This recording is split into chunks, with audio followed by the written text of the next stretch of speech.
नमस्कार दोस्तों, हरियाणा के मुख्यमंत्री मनोहर लाल खट्टर ने आज एक प्रेस वार्ता को संबोधित किया।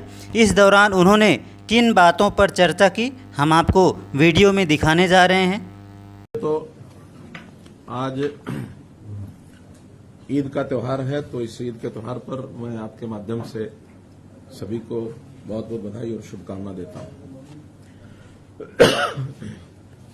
दूसरा, आज के इस पत्रकार वार्ता में मुख्य रूप से जिसलिए आप लोगों को बुलाकर मैंने जो बताना चाह रहा हूं मैं, कि जैसे हम देख रहे हैं, कल मानसून सत्र केंद्र यानी संसदीय सत्र जो शुरू हो गया है, और उसमें कल के घटनाक्रम से जो चीजें निकल करके आई वो बहुत ही एक प्रकार की चिंता पैदा करने वाली है, बहुत ही एक प्रकार से ध्यान आकर्षण करने वाली है।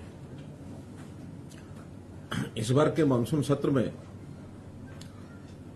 आखिर संकेत पहले मिलते हैं कि किन किन बातों को लेकर के चीजें आगे बढ़ेंगी। तो ऐसा माना जा रहा है कि इस बार किसानों के लिए, युवाओं के लिए, महिलाओं के लिए, पिछड़े वर्ग के लिए कुछ योजनाओं पर चर्चा जरूर लोकसभा के सेशन में होनी थी, होनी भी है अभी, और उसमें कई प्रकार की बातें उनके अधिकार क्षेत्र को बढ़ाने के लिए आने वाली हैं, ऐसा जो पहले से इंगित है। लेकिन विरोधी पक्ष कांग्रेस का एक हमेशा एक टारगेट रहा है कि कभी भी देश में कोई अच्छी बात होने की संभावना हो तो उससे पहले कुछ ताकतों के साथ मिल करके उन चीजों को कैसे डिरेल करना है, प्रारंभ में ही उसके ऊपर कोई ना कोई प्रश्न चिन्ह खड़ा कर दिया जाए। तो जिस प्रकार कल उन्होंने ये सब किया है कि एक कंपनी है पेगासस, जिसकी मदर कंपनी एनएसओ है, उनके माध्यम से जो जासूसी और फोन टेपिंग की बात चलाई गई है, वास्तव में तो कांग्रेस का एक चरित्र रहा है कि जैसे वो खुद हैं ऐसा ही वो सबके ऊपर लांछन लगाने की बातें करते हैं, क्योंकि उनका इतिहास भरा पड़ा है। जब अपने यूपीए के कार्यकाल में ये सब वो करते रहे, न केवल विपक्षी दल के लोगों के साथ, बल्कि उनका तो अपना घर भी इन चीजों से भरा हुआ है कि अपने ही लोगों की फोन टेपिंग, अपने ही लोगों की जासूसी, ये सब वो कराते रहे हैं। उनको लगता है कि शायद सभी ऐसा करते होंगे, जबकि हमारी सरकार का किसी प्रकार का दूर दूर तक इस तहत को लेना देना नहीं है। और उनके यहां का इतिहास तो ये है कि आपको ध्यान में होगा, एक बार उस समय के वित्त मंत्री प्रणब मुखर्जी ने, जो उस समय के गृह मंत्री थे पी चिदम्बरम, उनके खिलाफ कितना एक सीरियस, एक खतरनाक पत्र लिखा था कि गृह मंत्री वित्त मंत्री के फोन टेपिंग करा रहे हैं। कैसे चंद्रशेखर की सरकार को दो जासूसों की कहानी बनाकर कैसे गिरा दिया गया। कांग्रेस ने अपना समर्थन वापस ले लिया था। 9,000 लोगों की ऐसी एक लिस्ट है जो यूपीए के समय जिन लोगों की फोन टेपिंग होती रही, 9,000। तो ये इतिहास भरा पड़ा है उनका, क्योंकि उनको किसी पर भरोसा ही नहीं रहता है। लोकतांत्रिक तरीकों से चीजों को चलाने का उनका विश्वास नहीं है। लोकतंत्र की हत्या कैसे की जाती है, ये इमरजेंसी में हमने देखा है। ये भी उसी कांग्रेस के कारनामों की एक उदाहरण है। तो इसलिए जासूसी में उन्होंने अपने जो साथी उनके थे, चाहे वो सीताराम येचुरी वामपंथी नेता हैं, जयललिता हैं, चंद्रबाबू नायडू हैं, ममता बनर्जी हैं, उनके फोन टेपिंग ये उन्होंने कराई। इनकी शिकायतें रही हमेशा। जब न्यूक्लियर डील था उस समय अमर सिंह की फोन टेप कॉल्स ये इन्होंने कराई है। अमर सिंह ने खुलकर शिकायतें की कि मेरे फोन कॉल्स को टेप किया जा रहा है। तो ये इनकी संस्कृति रही है, इस संस्कृति से बाहर नहीं निकले हैं। और जब भी कोई इनका टाइमिंग बड़ा सेट होता है। इस टाइमिंग में जब इनको लगता है कि आज हमें और कुछ नहीं मिल रहा, क्योंकि इस समय नरेंद्र मोदी जी का जिस प्रकार का पिछले 7 साल से 8 साल से कार्यकाल जो अब पूरा हो रहा है, इसमें इनको कुछ नहीं मिला है। जनता हित की, राष्ट्रवादी विचारधारा की एक सरकार चल रही है, और इसमें खास करके वो भी जब षड्यंत्र रचते तो विदेशी सहायता लेकर रचते हैं। यानी अब ये अगर हम पेगासस देखें तो एक दिन पहले 18 तारीख को एक स्टोरी ये लीक कराई जाती है द वायर के माध्यम से, और ये द वायर भी ये वामपंथी पत्र है, वामपंथियों का एक इस प्रकार का एक बना हुआ है नक्शस। और उससे पहले कुछ दिन पहले यूरोप के अंदर एमनेस्टी नाम की जो संस्था है वो अपने वेबसाइट के ऊपर इन कहानियों को चलाती है। एमनेस्टी ने वहां से छापा, यहां वायर ने पकड़ लिया और वायर ने उठा करके ये विषय उड़ा दिया कि यहां तो पता नहीं कितने लोगों की सारी फोन टेपिंग हो रही है और उनके मंसूबे जो किए जा रहे हैं। हमको क्या जरूरत है इनके फोन टेपिंग करने की, क्योंकि तो बिना फोन टेपिंग ही जनता में जो बोल देते हैं वही इतना हास्यास्पद होता है कि उसी का जो इनको खामियाजा भुगतना पड़ता है। तो हमको इनके अंदर की बातें ज्यादा निकालने की जरूरत होती नहीं है, ये बहुत कुछ वैसे ही बोल जाते हैं। और इस सारी स्टोरी की सत्यता तो, ऑथेंटिसिटी तो हम इस बात से दान कर सकते हैं, ये एमनेस्टी संस्था ये इंटरनेशनल है, तो इंटरनेशनल संस्था की अपने जो उनके जिसको कहना चाहिए उनकी अपनी विश्वसनीयता, उसके ऊपर प्रश्न चिन्ह है। एमनेस्टी जब ये भारत में आकर के काम करने लगी तो इनसे पूछा गया कि आप ये सब काम करते हैं, आपने सोर्स ऑफ फंडिंग ये बताओ। तो इन्होंने सोर्स ऑफ फंडिंग बताने के बजाय ये कह करके कि भारत में काम करना बड़ा मुश्किल है, यहां से बिस्तर बोरी लग जाओ, और ये एमनेस्टी बिस्तर बोरिया बांध के चली गई। तो जो संस्था अपने सोर्स ऑफ फंडिंग नहीं बता सकती उसकी कहानी के ऊपर विश्वास कैसे किया जा सकता है? इसका मतलब कहीं ना कहीं इनके सबके तार ऐसी संस्थाओं से जुड़े हैं जो भारत देश की इमेज को खराब करना चाहते हैं। कांग्रेस के ऊपर मेरा सीधा आरोप है, कोई ऐसी बात हमारे खिलाफ कहें, नरेंद्र मोदी जी के खिलाफ कहें या केंद्र सरकार के खिलाफ कहें, जिसका कम से कम देश की जो हमारी संप्रभुता है, देश का जो हमारा मान सम्मान है, उसका तो ध्यान रखें। कोई अपने देश के अंदर की कोई बातें कह करके अगर कोई आलोचना होती है तो हम सहन भी करते हैं, कोई दिक्कत नहीं है। लेकिन जिन बातों को लेकर के हमारे देश की इमेज विदेशों में घटती है, ऐसी चीजों से इनको सावधान रहना चाहिए। इस प्रकार के खेल ना खेलें, वरना देश का अहित होगा, हमारे बारे में विश्वसनीयता ये घटेगी। आज देश दुनिया में किसी एक लेवल पर पहुंचा है, वो मोदी जी की नीतियों के कारण से, एनडीए की नीतियों के कारण से हम लोग कहीं पहुंचे हैं।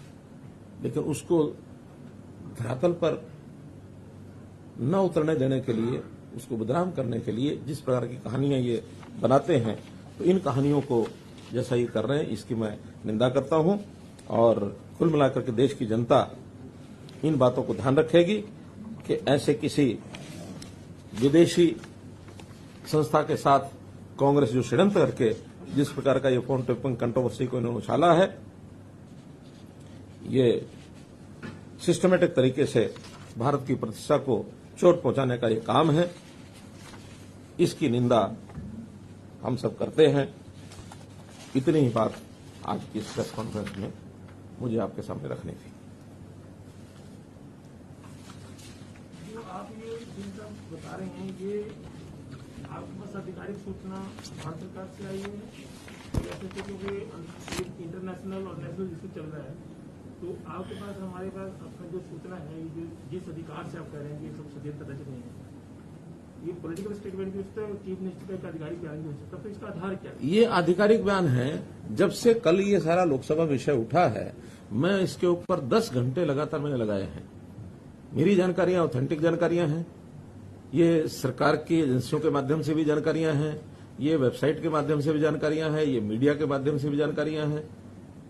सभी सोर्सेज से जानकारियों के आधार पर मैं कह रहा हूं, क्योंकि जब एमनेस्टी इंटरनेशनल भारत में आया, उनसे भारत सरकार ने पूछा कि आपके सोर्स ऑफ फंडिंग क्या है।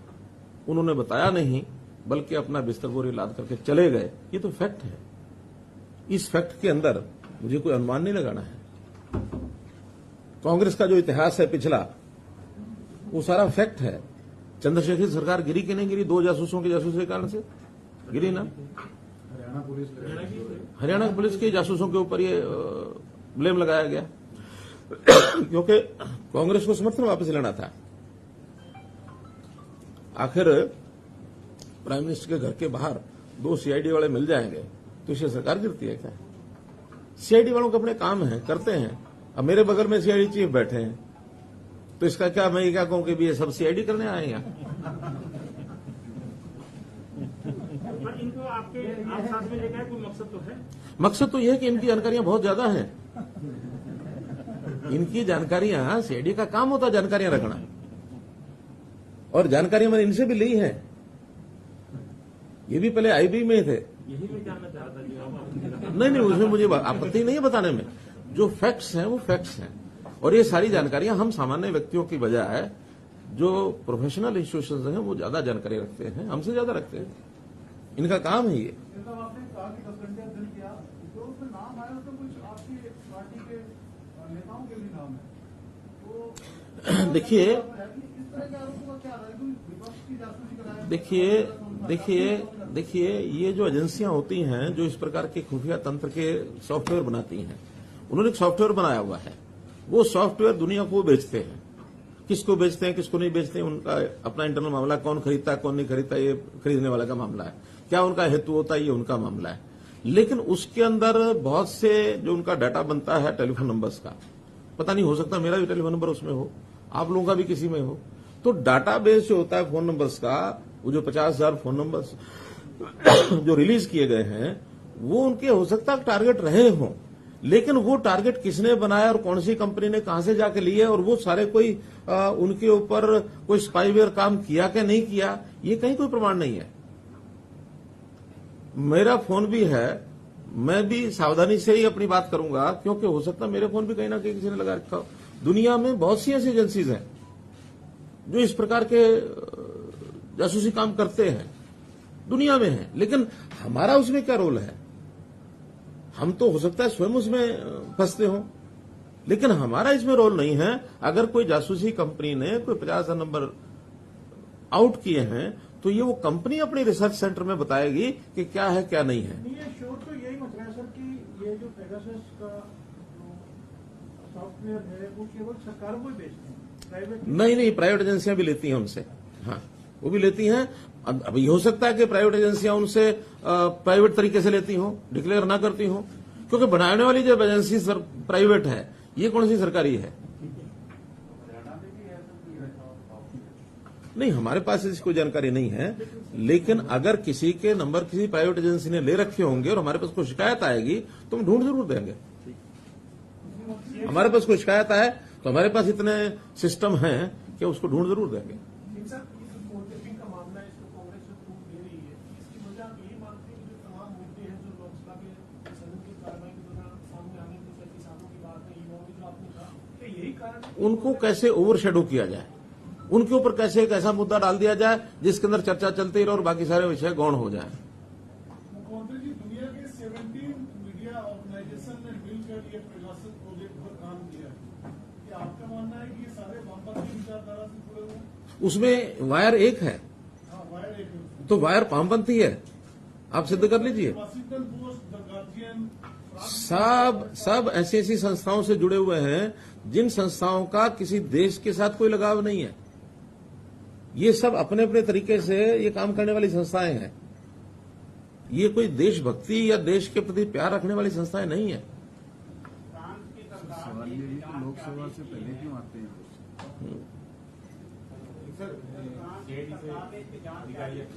हाँ, क्या करें? हाँ,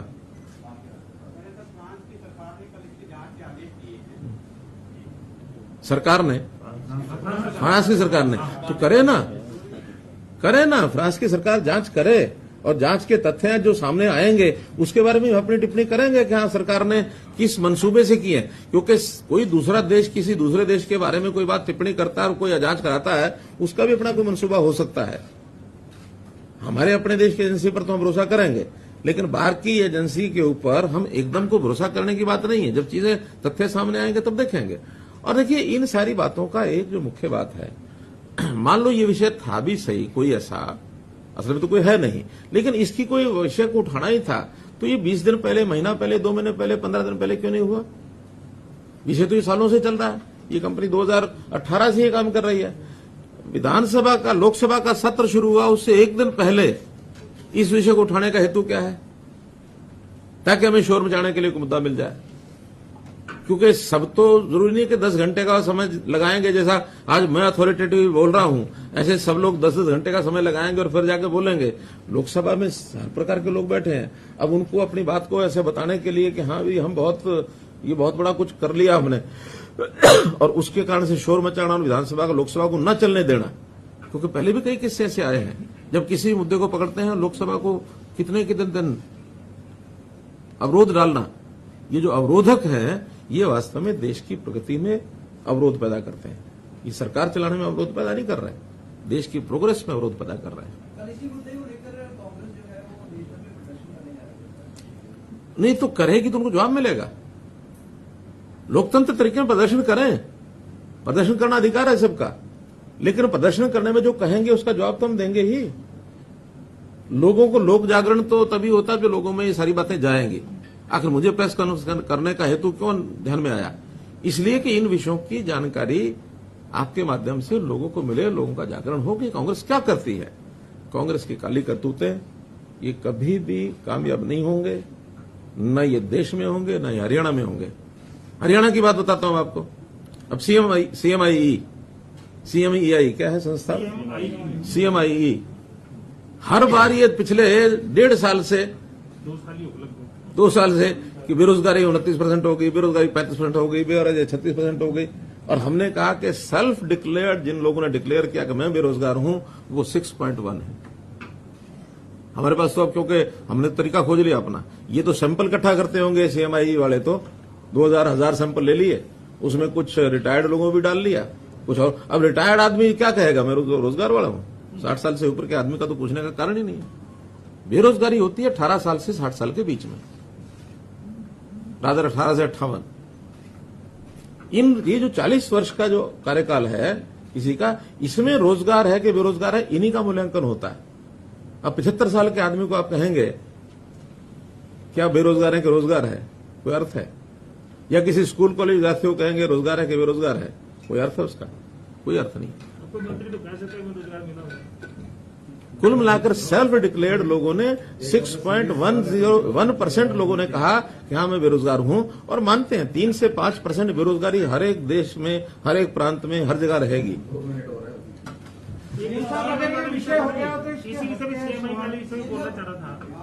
मैं बहुत जल्दी फिर मिलने वाला हूं साहब, फिर करेंगे।